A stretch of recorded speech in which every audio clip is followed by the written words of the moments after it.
been a really, really interesting time. I mean, for all of us.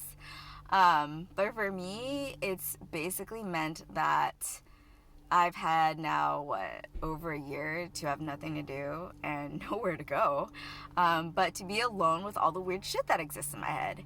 And we finally gotten to the point now where I can no longer contain all that weird shit to myself. I have to spread it across the universe. So I guess we can thank COVID for bringing me back to the tube. And guys, we can also thank Trader Joe's. No, not sponsored. But I'm actually in a parking lot that faces the store, so it seems like there's no better time than to talk about what we're going to talk about today. I don't know if you guys have been paying attention to the news kind of recently, but Trader Joe's got itself into some trouble. One of their employees, I guess, wrote this letter saying that they could be doing more to keep customers safe in the store, yada yada, blah blah blah. And Trader Joe's writes back and says, "Thank you, fuck you, and you're fired." Classy. So now, everybody has their panties in a bunch over the big asshole Trader Joe's has turned out to be. But I have to tell you that I am not surprised. Not one little bit. And I know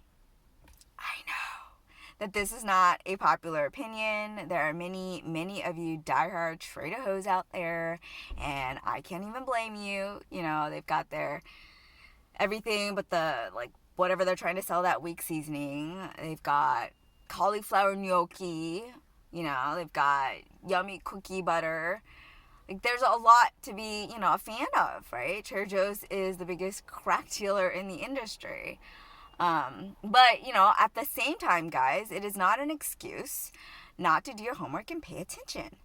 The last time I was in the store, and okay, it's full disclosure, I have not shopped the store in a really, really long time, and there's a reason for that.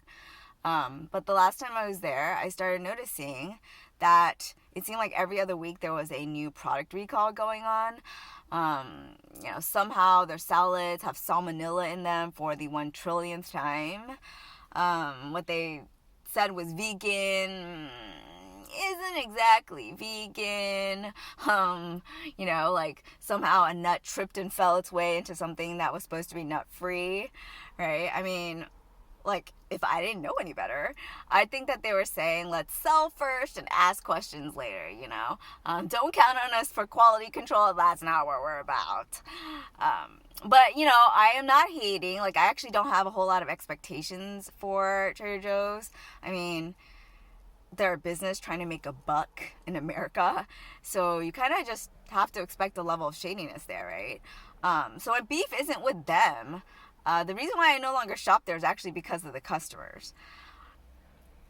And before you guys descend upon me like a pack of hyenas, there are many people who shop there who are loving, giving, wonderful human beings.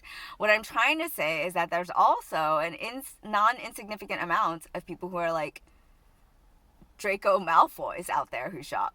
And, it's subtle. This is not readily identifiable bullshit. But I know because I'm familiar with dark arts. It definitely exists.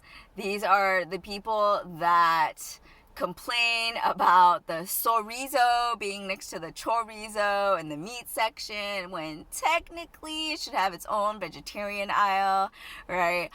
These same people turn around and toss their frozen bag of blueberries that they no longer want and their dirty, empty Dixie cup of free coffee in the snack aisle behind the plantain chips.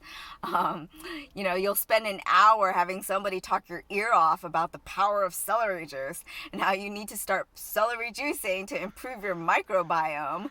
But if you get between them and the sample station, they will fuck you up.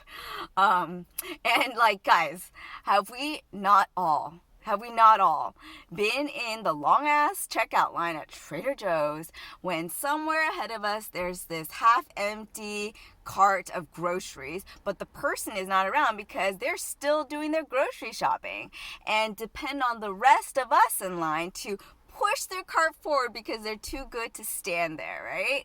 I mean, guys, am I lying? Say what you will about Walmart and Walmart customers, but they keep it real. You know, what you see is what you get. But at Trader Joe's, I am telling you, there's this like covert hooliganism that is happening there, right? This is like some professionally camouflaged hooliganism that shows up in Teva sandals and a Patagonia zip up.